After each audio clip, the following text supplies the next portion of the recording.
Hello medicos, welcome to Medic Talks. So today we will learn about cardiac murmurs.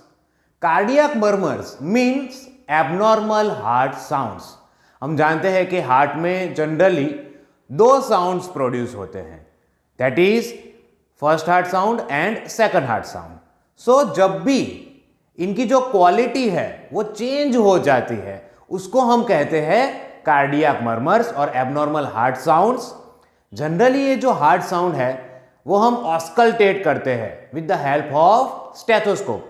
Stethoscope जो होता है उसका chest piece हम different areas of ऑस्कल्टेशंस जो chest पे है उस पे रखते हैं और उसकी हेल्प से we are hearing the heart sounds. Now areas of auscultation हम जानते हैं कि जो एओर्टिक वाल्व है वो अगर हमें सुनना है तो it will be heard in right second intercostal space near the sternum. Then pulmonary valve का साउंड सुनाई देगा left second intercostal space near the sternum. इनका ओपनिंग जो है वो उस डायरेक्शन में है इसलिए वो उस डायरेक्शन में सुनाई देते हैं. आयोटिक वाल्व का जो ओपनिंग है वो राइट साइड है, पल्मोनरी वाल्व का जो ओपनिंग है वो लेफ्ट साइड है. नाउ ट्राइकस्पिड वाल्व का जो साउंड है वो fourth intercostal space near the sternum left side या फिर जाइफॉइड प्रोसेस पे सुनाई देता है. और जो माइट्रल वाल्व है, बाइकस्पिड वाल्व है, उसका जो साउंड है वो fifth intercostal space mid line of clavicle left side वहां सुनाई देता है. तो ये थे एरियाज ऑफ ऑस्कल्टेशन. नाउ इसकी हेल्प से हम कार्डियक साउंड्स या साउंड्स ऑफ हार्ट वाल्व्स सुन सकते हैं. तो जब भी ये नॉर्मल हार्ट साउंड सुनाई नहीं देता है, एबनॉर्मल हो जाता है बिकॉज ऑफ सम पैथोलॉजी, उसको हम कहते हैं कार्डियक मर्मर्स. नाउ ये मर्मर्स प्रोड्यूस क्यों होते हैं? तो जनरली ब्लड जो है वो एक स्ट्रीम लाइन में बहता है, बट जब भी ये वाल्वुलर हार्ट डिजीज होते हैं तब जो ब्लड फ्लो है वो टर्ब्यूलेंट हो जाता है, टर्ब्यूलेंट हो जाता है और ये टर्ब्यूलेंस की वजह से मर्मर्स सुनाई देते हैं. तो normally the blood flows in a stream line, but when there is disease of this valve, any of this valve, it causes the turbulence of blood flow and therefore these murmurs are produced. So abnormal heart sounds are known as murmurs. Now अगर हम palpate करते हैं तो ये murmur हमें feel भी हो सकते हैं जिसको हम कहते हैं कार्डियक ब्रूट्स और थ्रिल्स. ओके, सो नाउ अब हम पढ़ेंगे diseases of valves. So heart में 4 वाल्व्स होते हैं, 2 एट्रियोवेंट्रिकुलर और 2 सेमिल्यूनर वाल्व. एट्रियोवेंट्रिकुलर वाल्व है राइट एट्रियम और राइट वेंट्रिकल के बीच में ट्राइकस्पिड वाल्व, लेफ्ट एट्रियम और लेफ्ट वेंट्रिकल के बीच में बाइकस्पिड और mitral valve. Now semilunar valves are between first is right ventricle and pulmonary artery, उसके बीच में होता है पल्मोनरी वाल्व, और लेफ्ट वेंट्रिकल और सिस्टेमिक एओर्टा के बीच में जो होता है वो है एओर्टिक वाल्व. सो ये सारे वाल्व जो है उनमें मेनली 2 टाइप के डिजीज हो सकते हैं, 2 टाइप की पैथोलॉजीज हो सकती है. The first is stenosis of the valve. Stenosis means narrowing of the heart valve. Narrowing of the heart valve. जब भी स्टेनोसिस होगा तो क्या होगा कि ब्लड जो है वो रैपिडली वहां से निकलता है, पास होता है, और अब हार्ट वाल्व जो है वो नैरो हो गया है. तो ब्लड के रैपिडली जाने के कारण और हार्ट वाल्व के नैरो हो जाने के कारण टर्बुलेंस प्रोड्यूस होगा और उसकी वजह से मर्मर सुनाई देगा. दूसरी जो पैथोलॉजी है that is incompetence of heart valves. Incompetence of heart valves, that means weakening of the valves or weakening of the leaflets of the valves. Now जब भी weakening होता है तब क्या होता है कि कहीं से भी लेफ्ट वेंट्रिकल से ब्लड पुश हो गया या एट्रिया से ब्लड पुश हो गया तो उस वीकनिंग की वजह से क्या होगा कि ब्लड का बैक फ्लो होगा, ब्लड का बैक फ्लो होगा जिसको हम कहते हैं regurgitation. Regurgitation.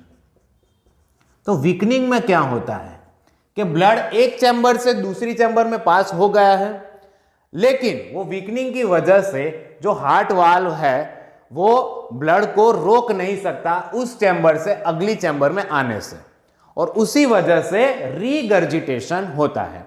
So these are the two main pathologies of cardiac valves. These are stenosis, that is narrowing, and incompetence, that is weakening of heart valves, which causes regurgitation of or backflow of the blood. Now we will learn types of murmurs. We will learn the types of murmurs. तो कौन कौन से types है? तो first is systolic murmur, second is diastolic murmur, and third is continuous murmur. Now ये systolic है तो किस चीज का सिस्टोल दिखाता है? तो जनरल टर्म में हम वेंट्रिकुलर सिस्टोल या वेंट्रिकुलर डायस्टोल के कंटेक्स्ट में मर्मर को डिफाइन करते हैं. तो systolic murmur is heard during ventricular systole. Diastolic murmur is heard during ventricular diastole. Continuous murmur is heard during systole as well as diastole. Now, सबसे पहले हम बात करेंगे systolic murmur. Now systolic murmur में क्या होता है कि right ventricle and left ventricle दोनों पंप करते हैं ब्लड को, दोनों ब्लड को पंप करते हैं. नाउ जब ये ब्लड पंप करेंगे तो blood pulmonary arteries, pulmonary valve से पल्मोनरी आर्टरी में जाएगा, एओर्टिक वाल्व से सिस्टेमिक एओर्टा में जाएगा. तो अगर ये दोनों वाल्व का स्टेनोसिस हो गया है, ये दोनों वाल्व अगर स्टेनोसिस हो गए हैं या कोई भी एक वाल्व का स्टेनोसिस हुआ है तो हमें मर्मर सुनाई देगा. तो the first cause is stenosis of semilunar valve, any of the valve or both the valve. Now left ventricle और right ventricle blood pump करते हैं. अगर atrioventricular valve, both the valve tricuspid और bicuspid or any of the atrioventricular valve are incompetent or weak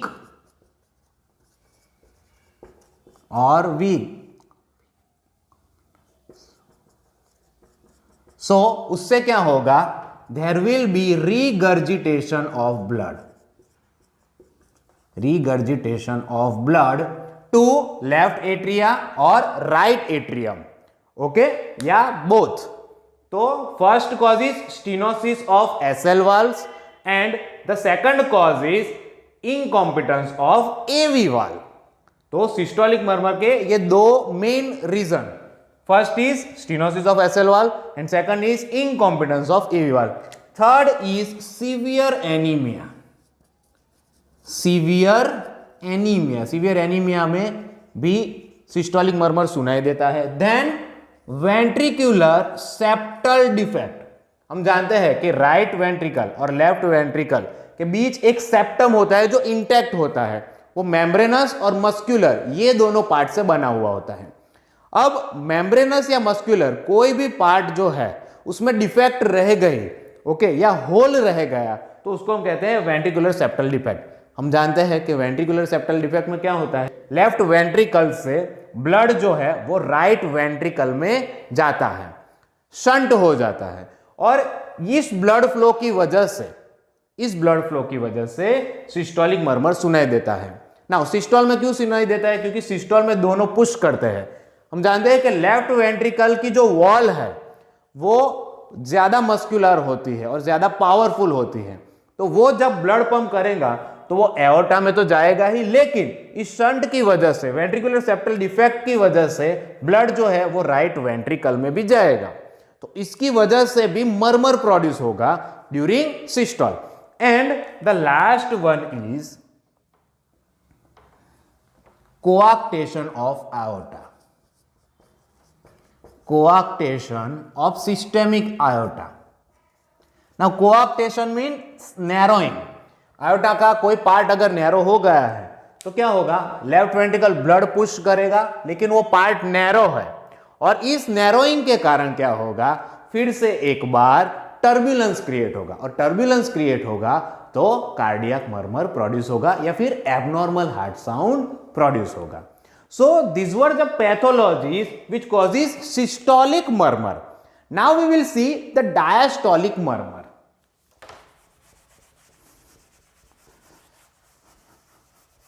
The diastolic murmur. अब diastole में क्या होता है, हम जानते हैं कि ब्लड जो है वो वेंट्रिकल्स में एंटर करता है. हम वेंट्रिकल के डायस्टोल्स की बात करते हैं. Blood enters the ventricles during ventricular diastole. Blood enters the ventricles, यानी कि राइट एट्रियम से राइट वेंट्रिकल में ब्लड आएगा, लेफ्ट एट्रियम से लेफ्ट वेंट्रिकल में ब्लड आएगा. नाउ अगर एट्रियो वेंट्रिकुलर वाल बोथ आर स्टिनोस और कोई भी एक स्टिनोज हो गया, कोई भी एक वाल्व का स्टिनोसिस हो गया, तो जो ब्लड फ्लो है उसमें टर्बुलेंस क्रिएट होगा और उसकी वजह से ड्यूरिंग डायस्टोल ये एबनॉर्मल हार्ट साउंड प्रोड्यूस होगा. नाउ एज वेल एज ये जो सेमिल्यूनर वाल्व्स है, नाउ क्या हुआ है कि left ventricles are in diastole, तो वो जो है वो रिलैक्स हो रहे हैं. Both the ventricles are getting relaxed. उसके पहले उन्होंने क्या किया था कि सिस्टोमिक आयोटा और पल्मोनरी आर्टरी में ब्लड पुश कर दिया था. Now if this SL valves, aortic valve as well as pulmonary valves, उसमें इनकॉम्पिटेंस होगा, अगर ये वाल्व वीक हो गए होंगे तो क्या होगा, अब ventricles are getting relax, ventricles का डायमीटर जो है वो बढ़ रहा है, कॉन्ट्रैक्ट हुए थे, कम हुआ था, अब वो रिलैक्स हो रहे हैं. तो क्या होगा, अगर ये दोनों वाल्व्स वीक हो गए तो ब्लड का बैक फ्लो होगा या फिर रीगर्जिटेशन होगा. ब्लड का बैक फ्लो होगा या फिर रीगर्जिटेशन होगा. सो एसएल वाल्व अगर इनकॉम्पिटेंट है तो that can cause regurgitation of blood, turbulence of blood, and that produces murmur during the diastole. So diastolic murmur जो है वो एवी वाल्व के स्टिनोसिस के कारण या फिर एसएल वाल्व के इनकॉम्पिटेंस के कारण प्रोड्यूस होता है. Now the next is continuous murmur. Continuous murmur,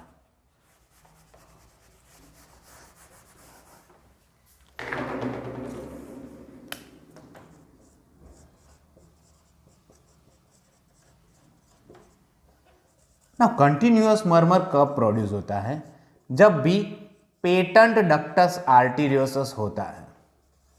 patent ductus आर्टीरियोसस, तब ये कंटिन्यूअस मर्मर प्रोड्यूस होता है. Now what is patent ductus arteriosus, तो उसके लिए हमें फीटल एनाटॉमी फिजियोलॉजी पढ़नी पड़ेगी. तो क्या होता है कि फीटस में जब बच्चा वुम्ब में होता है, उसको हम फीटस कहते हैं, फीटस जब वुम्ब में होता है तब उसके लंग्स डेवलप नहीं हुए होते हैं.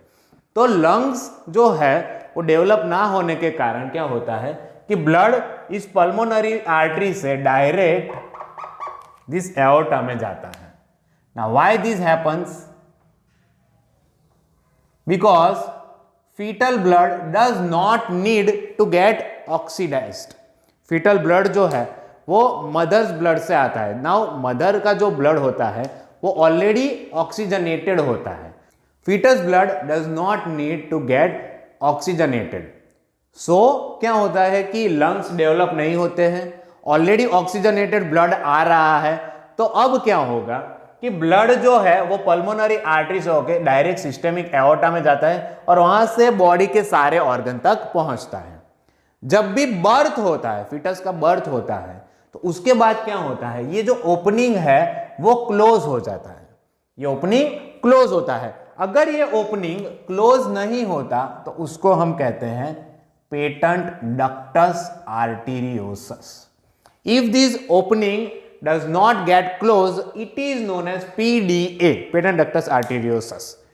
तो अगर ये पेटेंट डक्टस आर्टीरियोसस की कंडीशन है तो हमें कंटिन्यूअस मर्मर सुनाई देता है, यानी कि systole as well as during diastole also the murmur is heard. Okay, so this was the information regarding murmurs. Murmurs generally pathology के कारण प्रोड्यूस होते हैं, कई बार बिनाइन कंडीशन में भी सिस्टोल में प्रोड्यूस होते हैं. So this was the information regarding murmurs. Hope you like my lecture. Please like, share and subscribe my YouTube channel Medic Talks. Thank you very much.